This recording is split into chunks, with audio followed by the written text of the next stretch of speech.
Zombies. The mode that we all have grown to fall in love with. Something that no matter which company has developed over the years allowed you to escape the annoying lobbies of multiplayer and most recently Warzone. Even to just go on and have some fun shooting some undead hordes, it was always a great experience full of fun. The mode has gone through many changes over the past few years, with different mechanics and playstyles being added as it evolved. The biggest change the mode has experienced was with Black Ops Cold War last year, where it was reimagined in a more simplistic way that had many similar mechanics from Warzone. Now, this change has split the community in a certain point of view. Some people never revisiting it because it didn't follow the hardcore roots of the mode we experienced back in previous installments, and then others that really enjoyed the changes and just continued to play at regular times or all the time. Hell, this new take on the game has introduced the zombies mode to so many new people, which is just such an amazing thing to see. But what if I told you there is a zombies experience more hated, less fun, and all out a boring experience, and even somehow less split throughout the zombies community? From what it seems, many of the Cold War zombies fans, haters, and even casuals of the mode who barely play it can all agree that this experience is just not good. And of course,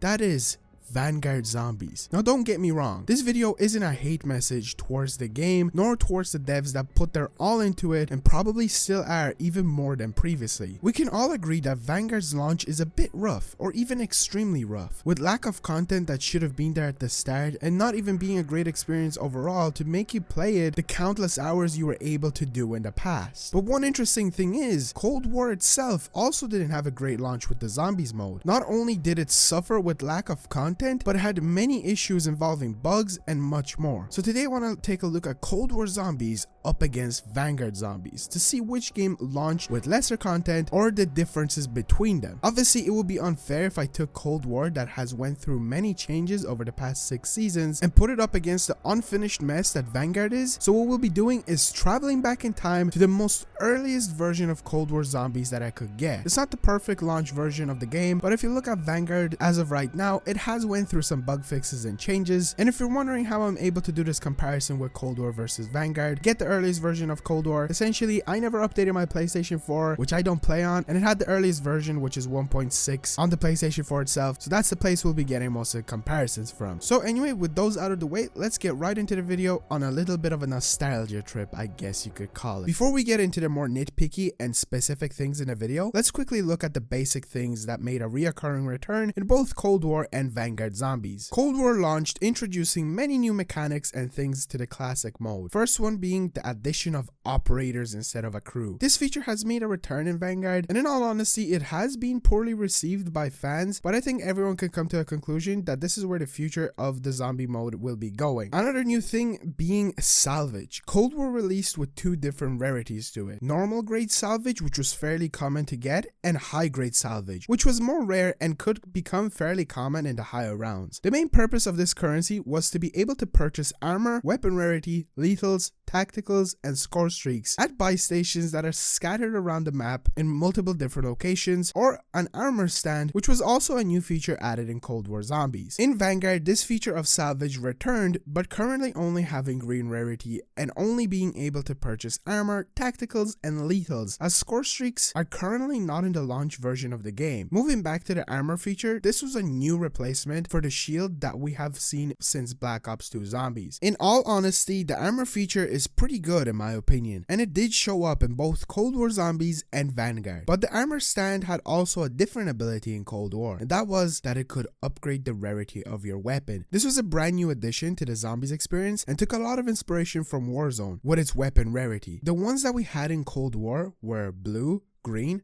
purple, and orange rarities. Green rarity being the weakest in a way and orange being the strongest. But before you were able to upgrade your weapons, it always was on red rarity. This was usually the rarity that you had when you spawned in with the weapons. Oh, and also something I forgot to mention, both games have a feature of you can actually spawn in with a custom loadout with full attachments and different things like that. But the whole weapon rarity feature in Vanguard was tweaked a bit. This time around, instead of there being an armor stand, the actual armor purchasing feature was stuffed into the crafting table, and the weapon rarity was instead implemented into the Pack-a-Punch machine, which makes sense in a way, I guess. See, now instead of your weapon being just Pack-a-Punch level 1, 2, or 3 like it is in Cold War, the weapons in Vanguard were now also PAP level 1, 2, and 3, but also had different rarities. So as a base, your weapon this time around is a gray rarity, but PAP level 1 is now associated with the blue rarity of a weapon. So PAP level 2 is purple, and PAP level 3 is orange. By PAP, I mean Pack-a-Punch, just to make that clear. Which honestly, I have no big problems with. Apart from this, the basic things return in both Cold War and Vanguard zombies. Perks, the box, Pack-a-Punch machine with different Pack-a-Punch levels, guns, but yeah, we'll talk about those later. Field upgrades, which we also will talk about later. And I guess the biggest change being in both is that while Cold War launched with a round-based map, Vanguard didn't. Which brings me into my next topic. Looking at Cold War, the story that you follow is fairly simple at launch. You come in on a chopper to a location in Poland called Die Machina. Now the obvious thing we have to get out of the way, as I've mentioned, is that this is a round-based map. Some arguments that I've seen throughout the zombies community, and it being brought up a lot, is that round-based maps means it follows a simple format by each wave or round bringing a larger and more stronger amount of zombies as you progress higher and higher in the round. People compare that Vanguard zombies is exactly the same, so the whole round-based feature is just a weird way of calling things, but what in my opinion Vanguard follows instead is an objective-based round map. The basic format of this is instead of only the amount of zombies increasing in difficulty and the amount of them that spawn in, it requires you to complete objectives that you need to complete to make progress in the rounds themselves. Yes, Vanguard Zombies has a round counter, but I wouldn't say that that counts the rounds, where instead it counts the amount of objectives you complete. I know that this has been a basic understanding throughout the community, but I have recently seen an argument and I just had to bring it up into this video because I really disagree with that opinion. Anyway, as I got sidetracked, Cold War Zombies introduced us to 4 different characters that speak to us as we progress through the map. This is not counting our Lord and Savior Raptor 1 nor anyone else that was either in the intel or part of the Easter egg. These characters are Weaver, Dr. Gray, Dr. Strauss, and Major Carver. This new introduction was an interesting attempt at the story progressing without the characters that we play as having any important lines that would progress the story instead. The coolest thing about this has to be the fact that at least 3 games you play will have different audios playing as the characters you get talk to you switch out from either Gray, Strauss, or Carver, and then Weaver being always there to assist you with fairly similar lines. This allowed for different storytelling and situations to play out in at least some matches that you revisited the map. Looking at Vanguard, the game this time gave us 7 different characters that speak to us in a similar fashion. Cortifex, Wolfram von List, Saraxis, Belakar, Invictor, Norticus, and lastly, Gabriel Kraft. I hope I pronounced those names correctly, especially the human ones. I'll be honest, it was cool to see that the story in Vanguard would be loaded with characters and potentially stories to unfold, as this time you could get lines from all 7 characters at any time you play. Not like it was in Cold War where you had to jump into different matches to potentially get different characters like Gray or Carver. But the issue here is the fact that the characters just don't have many lines. You'll be finding yourself hearing the same lines being repeated over and over and over again as you progress through the same objectives. It feels like a huge downgrade from Cold War itself. Now yes, don't get me wrong, Cold War did end up repeating the same lines multiple times when you did end up getting the characters, or even like Weaver continuously telling you the window has opened for exfil, but then in Vanguard you have Von List telling Kraft it is time to bid your toy soldiers auf Wiedersehen. And I know that this is such a small thing to complain about, but if you play with your sound on and your characters talking, you'll just hear these lines so many times you'll end up getting sick of it with the lack of objectives and already content in the zombies mode itself. Now welcome to what I like to call as the bonus round. We're gonna quickly look at the biggest things that I really find annoying about it and everybody else does. That's why I'm going to spend as little time as possible on it. The main reason for that is because I could literally be here for at least like half an hour of the video complaining about these things. The first one being there's no pause option on Vanguard, which is so annoying, and specifically I mean in solo, but even if you let's say play with friends, if you look at Cold War now, I guess you are actually able to pause with like multiple people in your game. But what really annoys me in Vanguard, on top of not being able to pause, which is such a big thing, like think about it, being able to pause is a huge thing to be able to do, because if you're sitting there for countless hours, being able to go stretch isn't basically possible. Going to the bathroom or something like that is also not there anymore. Maybe eating some food, because if you're planning to go for an extremely high round, this limits you from doing it. And another worst thing on top of this is that it's on a server this time. You're not on your own game, so you can lag, number one, and number two, you can get kicked for inactivity. So even taking breaks like that punishes you even more, which I hate. You have no idea how this annoys me so much, but that's why I'm not going to get into it too much. But also something I need to mention is Cold War also did launch with no pause option, but that was literally changed on the exact same day. I'm pretty sure like a few hours in, they were like, oh, oops, here's the pause option on this game. Oh, look, season 1 content. We're probably going to smash it onto the roadmap and, you know, think that that's good enough to give to us. Another thing is there is no wonder weapon. Very weird addition. Wonder weapons are a huge thing of zombies, similar to pause option. It's like a thing, you go for the box, you hit the box multiple times to see if you can get the wonder weapon. Cold War launched with actually 6 in a way. So you had the ray gun, which was ridiculously overpowered, and on top of that you had the DIE, or the decompressive isotopic estrangement machine, which also had 5 different variants. You had the base one, you had the 4 different ones, which don't even get me started how bad it is to not even release with a wonder weapon and again call it either season 1 content or whatever. I don't know, it's so weird. Why is there no wonder weapon? You could have easily just brought in the ray gun, even if it doesn't make sense with the story. At this stage, I think I'm going to favor gameplay over storyline, but I feel like Treyarch is doing the totally opposite. Another thing that's really annoying is there's no pack-a-punch camo. Like, come on, Cold War launched with 3 different ones. Yeah, one of them might have been very ugly, but still, it was pack-a-punch camos. Some of the main things I'm always excited for is go hit the pack-a-punch machine to see what pap camo I'm going to get on it. Like, seriously, looking back on Forsaken, looking back on Malware der Toten, even Firebase Z when they came out, I was like, ooh, what pack-a-punch camo are we gonna get? Yeah, I was disappointed in Firebase Z, but then seeing the ones on Malware and Forsaken, ooh, they were sexy. And you can't even do that on Vanguard because you have none. And season 1 content, ladies and gentlemen. And lastly, something that I'm not hugely upset about, but it is a very weird move. No Easter egg until I think January, which is, whoa, what the hell is happening with this game? There's still so much left in this video to talk about, but my god, this is just embarrassing. That's why there's so much I want to say, but we're just gonna move on. Yeah, this was the bonus round. Boneless round, yeah.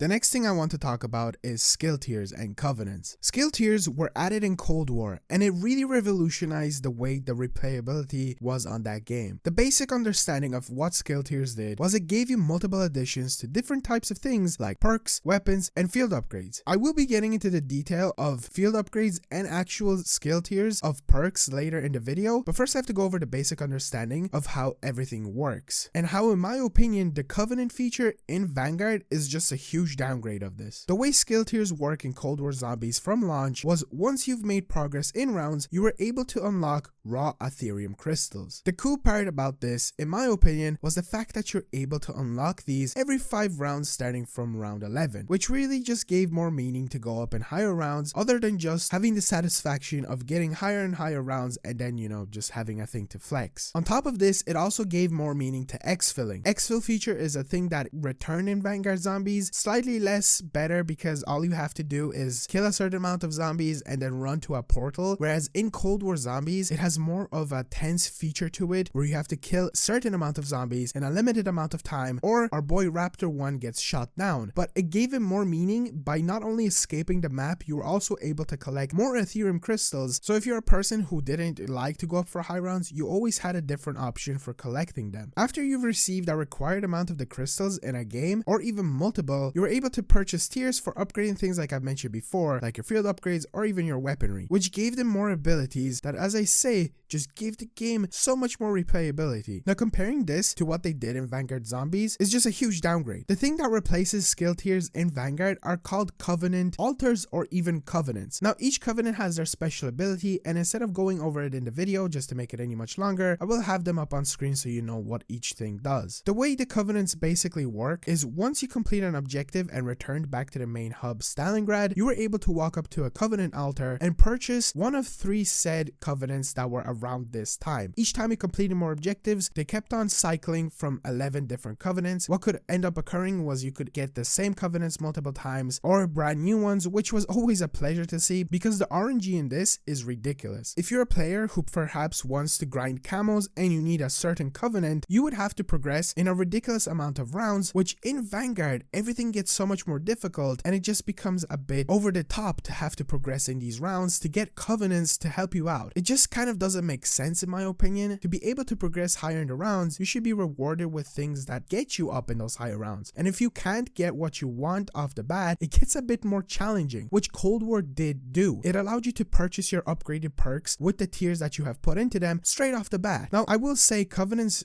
do kind of change up the gameplay and it does spice things up, but if there's Covenants that stand out, that give you abilities that do change up the game, for example like Bloodlust, which was an upgrade that you already had on the knife feature in Cold War Zombies, which essentially allowed you to melee zombies and that increased the damage of the melee, and also on top of that you got health back. It just feels like a downgrade from you could spawn into that in Vanguard, but instead you have to wait until you get the required amount of hearts or the required Bloodlust ability. Now they did increase in actual rarity, so you have blue rarity, purple rarity, and gold rarity, and the way this works is the higher up you go, the different rarities you get. Again, a lot of RNG involved. You could end up getting very similar Covenants all the time and they just upgrade in rarity. It just kind of is a very weird feature that I think could be worked around in my opinion.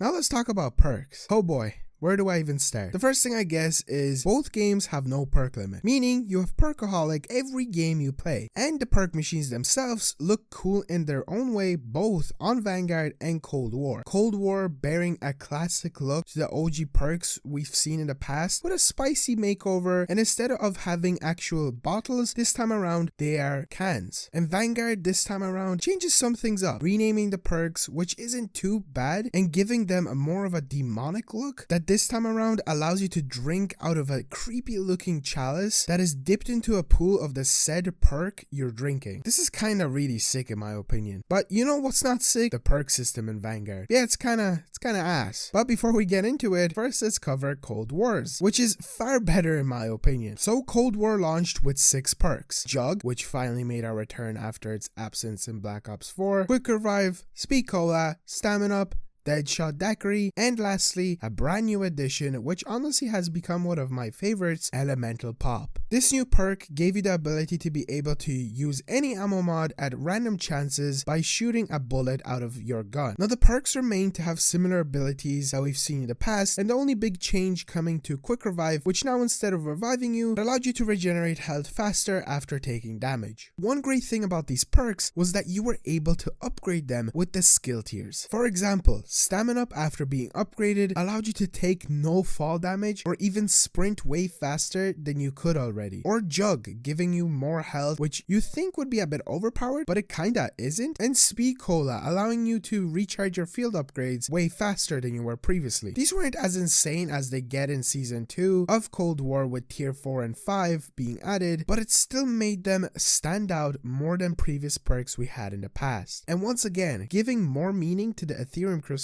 you collect. Another thing to add is the cost of the perks. Instead, like it was in the past where perks themselves had their own set prices, this time the perks increased in price as you bought them. So let's say you buy Jug first. It'll cost you 2,500 points or essence. If you want to, for example, buy Stamina Up next, it'll cost you 3,000 points. So they kept on increasing in 500 points, which isn't bad. On top of this, the most amazing thing about the perks is that there was a Wonder Fizz. This time around, it wasn't like the OG classic one that gave you a random perk after spending 1,500 points and being heavily RNG based. This time around, it allowed you to buy any perk at any time once you unlocked it. It was like the main point of area where you could gather all perks at once. So if you were in an emergency after going down, instead of running around the map collecting all of your perks again, you were simply able to go over to the Wonder Fizz and purchase all of them at once, following the similar point system I went over a while ago. Another cool feature is that you were able to collect loose change from these perks. By proning in front of them, you were able to get an additional 100 points, and even the Wonder Fizz had this ability. Now, the perks in Vanguard work a bit differently, and I'd say it's probably one of the worst perk systems we've ever had in any zombies mode. This is including non-Treyarch games as well. The perks we have in the game have been renamed, and this time around we have Fiendish Fortitude, which is Jug, Diabolical Damage, which is kinda like Deadshot, Venomous Vigor, which is Quick Revive. Similar to Cold War, it regenerated your health faster, Demonic Frenzy, which is Speed Cola, and lastly, Ethereal Haste, which is Stamina. Now, as I said, these perks are similar to Cold War, but what's not similar is their upgrade system. See, this time around, the way you upgrade the perks is by purchasing them 4 times in one game. Yup.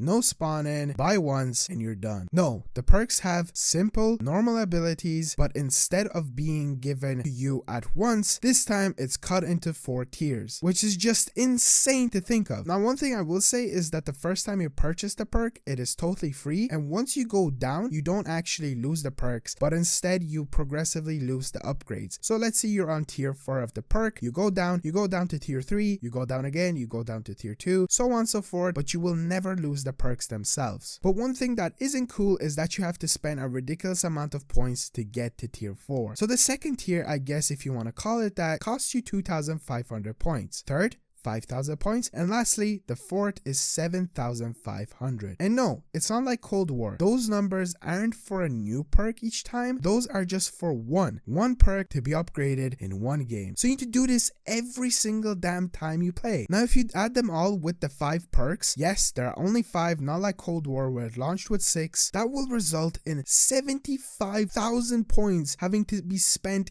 each game on just the perks and their upgrades, which is insane. On top of this, you need to spend around 100,000 points if you want to pack a punch 2 weapons fully from the start. And on top of this, the points are kinda ass in this mode, taking inspiration from Outbreak in a way of not rewarding you many points on kills, but on completing the objectives themselves. But one thing that Treyarch, I guess, have forgotten is that in Outbreak, you have so many side objectives to complete that all gather together in one region and can give you enough to perhaps pack a punch a weapon and gather most of your perks. Okay, I got a bit sidetracked with Outbreak, but I had to mention it at some stage because the point system is pretty bad in this game. What I'm trying to get at is the perk system in Vanguard is a heavy downgrade from literally every zombie mode we have ever seen, as it doesn't even reward you with the full perks straight off the bat, and instead requires you to play for higher and higher rounds and get way too difficult to even get those pointless tiers. No Ethereum crystals, really useless upgrades, and this, in my opinion, if Vanguard needs to improve, is one of the most vital things. The perks are important to improve your gameplay, to improve you to go up to the higher rounds, and if you can't even get up to the higher rounds in the first place because you can't purchase the upgrades, it's just a bit ridiculous.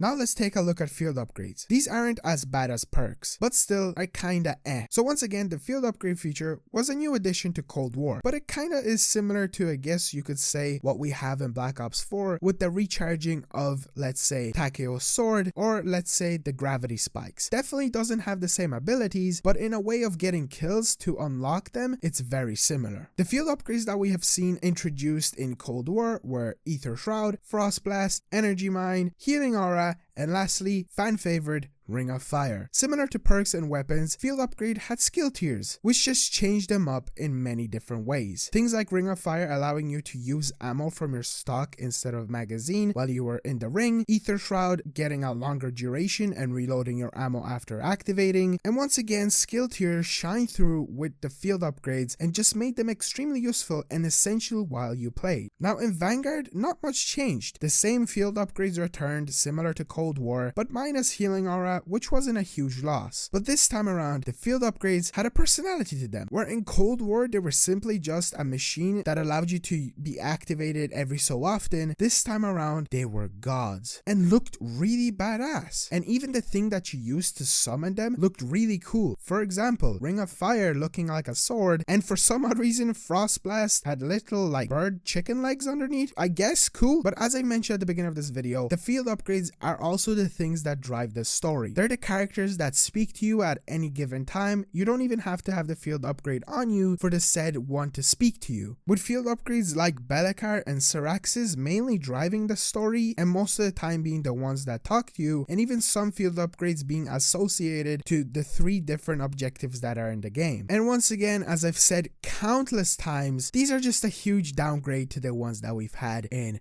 Cold War, and by that I mean there's no skill tiers on them, so they're the basic normal version of the field upgrades that we have in Cold War, which are also bad, and as I've said, improve once you purchase skill tiers. So in Vanguard, Ring of Fire doesn't have the ability of being able to shoot your gun for a really long time, being in the Ring of Fire, or for example Ether Shroud reloading your gun or teleporting you further. This is just not in the game, and I find myself playing up to even high rounds not using the field upgrades, as it just feels like a useless feature in this game. The only thing that I think that they are in Vanguard for right now is to drive the story. If they had the skill tiers, or at least the abilities that made them amazing in Cold War, would make these field upgrades stand out heavily and definitely feel better in game. But currently, some of them don't even seem to be killing zombies, and as always, one of the most useful ones is just Ether Shroud to get you out of sticky situations, but it's just not as good as it was in Cold War. And that'll be it for the video. I don't want to go into insane detail like complain about, I don't know, the Pack-a-Punch machine not having ammo mods or different amount of points. Things that I feel like some people felt like I'd get into, but the main points that I wanted to go over were skill tiers, saying downgraded like 50 times in a video because it really annoyed me, going to field upgrades, going to perks, talk about the annoying lines, just everything that personally I'm disappointed about. Obviously,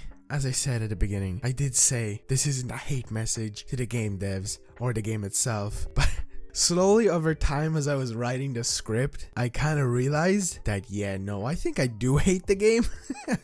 Not the game. Vanguard itself is actually a really good game, and if you're watching this video and you haven't played it, I don't recommend getting it for zombies. I know it's a terrible thing to say, and you could say that not recommending to get it for zombies means that zombies won't be getting as many updates, and honestly I think that's a good thing. I don't want zombies on this game to get updates. I don't want it to get better because I don't want the team to get burnt out. I don't want the team to put in too much work on trying to fix Vanguard, where they could go and work on COD 2023 Treyarch's Zombies mode, which I hope will come back because, you know, Cold War did tease a pretty interesting future. And I think also with the story, I've heard my friend complain about this. Well, I wouldn't call it a complaint, but talk about it. The story itself, it's not that interesting because you know where it's gonna go. You know that the Forsaken will be way more important. Cortifex just seems like a little that just talks to you every so often. You have the other dude telling you about Alvidazian or something, and then it's just, I'm going over the same things I already went over. I don't want to do that. And the things that really annoyed me the most, apart from perks, were the things that I spent the most little time on in this video with that little skit that I did. I didn't want to spend half an hour on no Pack-a-Punch camo, no wonder weapon, no pause option, no Easter egg, because that's the complaints you already see everybody making, because those are the main ones. But I feel like some people forget about the side stuff. How I will say it again, the game is just a downgrade of Cold War. It feels like they took Cold War, they didn't have a lot of time to make the one in Vanguard, so they took the coding. I'm not a professional in it. I have a bit of experience with coding, I have a bit of experience with animation and stuff like that. I don't know if that has anything to do with making like a huge AAA game, but it just feels like they took the code, altered it a bit to make it look different, and took out a lot of stuff, and it just doesn't feel good. It doesn't feel like every other zombies game. For example, you had Black Ops 2 and then you had Black Ops 3. Yeah, Black Ops 3 was a bit of an upgrade. You had like ammo mods introduced, the shield was like way better, and if you look at it, the perks were always the same. It wasn't like you took the perks and downgraded them. Like, what is that? What was Treyarch thinking, this being a good idea? I despise that. You don't know how important perks are to the game. They're literally the thing that allows you to go up to the higher rounds. Without that, it's ass. And I'm not saying you can't go up higher rounds without them, but they, you know, they have a very big impact. But yeah, I'm not gonna make this outro any much longer. Hope you guys enjoyed. If you did, be sure to subscribe, like the video. There will be a lot of videos like this coming out, and the next one that I'll make, like a big one, will hopefully come out before the end of this year. It's gonna be big. Like, it's gonna be a big video. I'm really looking forward to it. I hope you're looking forward to it as well. And it's all gonna be zombies related. So yeah, thank you so much for watching. Peace out.